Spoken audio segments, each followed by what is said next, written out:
আমাদের মাঝে উপস্থিত আজকের অনুষ্ঠানের প্রধান অতিথি ঠাকুরগাঁও ৩ আসনের সাবেক জাতীয় সংসদ সদস্য, পীরগঞ্জ উপজেলা বিএনপির সংগ্রামী সভাপতি তারেক রহমানের আস্থাভাজন জননেতা জনাব জাহিদুর রহমান জাহিদ ভাই, আমাদের মাঝে উপস্থিত আমাদের সকল পর্যায়ের নেতৃবৃন্দ, আমাদের পীরগঞ্জ প্রেস ক্লাবের সভাপতি সম্পাদক সহ উপস্থিত শিক্ষার্থী, কৃতি শিক্ষার্থী, সবার প্রতি রইল সালাম, আসসালামু আলাইকুম, আদাব।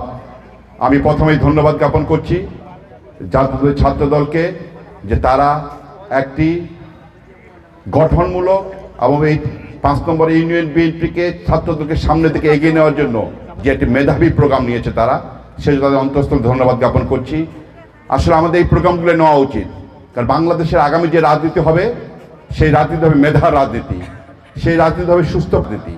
বিগত সময়ে ফ্যাসিস্টের আমলে যে রাজনীতি করে বাংলাদেশকে ধ্বংস করে দেওয়া হয়েছিল, বাংলাদেশকে একটি দুর্নীতিগ্রস্ত রাষ্ট্র হিসেবে পরিণত করা হয়েছিল, গোটা বিশ্বে যে বাংলাদেশের একটি ভোটারবিহীন একটি দেশে পরিণত করা হয়েছিল, ধারা থেকে বের হয়ে আসতে হবে। সেজন্যই আমাদেরকেও আগামী দিনে যেন আমরা মেধার মাধ্যমে, সততার মাধ্যমে, যোগ্যতার মাধ্যমে রাজনীতি করতে পারি, রাজনীতি করতে হবে সেভাবেই। সেই চেষ্টার জন্য আজকের এই উদ্যোগ অবশ্যই প্রশংসনীয় উদ্যোগ। আমরা চাই যে এই এলাকার সমস্ত মেধাবী শিক্ষার্থীরা, মেধাবী সন্তানরাই আগামী রাজনীতির নেতৃত্বে আসুক। আমরা চাই বাংলাদেশ জাতীয় ছাত্র দলের মেধাবীদের একটি সমাহার হোক, মেধাবীদের সমন্বয় আমাদের দল ছাত্রদল যে গড়ে ওঠে, তারা আগামীতে বাংলাদেশ জাতীয় ছাত্র দল, বিএনপি, অন্যান্য সংগঠনগুলো শক্তিশালী রূপে আত্মপ্রকাশ করবে। সেজন্যই আমি মনে করি আমাদের এই প্রোগ্রামগুলো আগামীতে যেন আরও কন্টিনিউ হয়, এটি আমরা চেষ্টা করব। কারণ তোমরাই হচ্ছে আগামী দিনের ভবিষ্যৎ। এই দেশকে আমাদের, বিশেষ করে আমি বলবো যে আমাদের পীরগঞ্জ উপজেলাকে সামনের দিকে এগিয়ে নেওয়ার জন্য তোমাদের মেধা আমাদের অনেক কাজে লাগবে। আমরা জানি যে পীরগঞ্জ উপজেলার মধ্যে ৫ নম্বর সৈয়দপুর ইউনিয়ন বিএনপি আমাদের একটি অত্যন্ত শক্তিশালী সংগঠন। এখানকার যারা বিএনপি করে, বিএনপি পরিবারের সমস্ত ছেলেমেয়েরা অত্যন্ত তারা ভালো, ভদ্র এবং নম্র।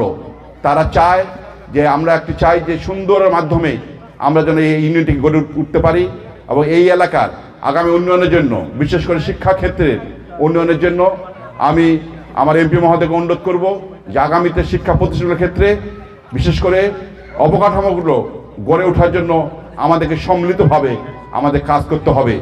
আমরা যদি এই শিক্ষা প্রতিষ্ঠানগুলো ঠিকমতো গড়ে তুলতে পারি, ইনশাল্লাহ এখান থেকে আরও মেধাবী ছেলের, আরও আমরা কৃতি শিক্ষার্থী আমরা খুঁজে পাবো, যারা আগামীতে আমাদের এই মুখকে, এই অঞ্চলকে উজ্জ্বল করবে। পরিশেষে আজকে যারা এই অনুষ্ঠান আয়োজন করেছে তাদের ধন্যবাদ দিয়ে আমি আমার কথা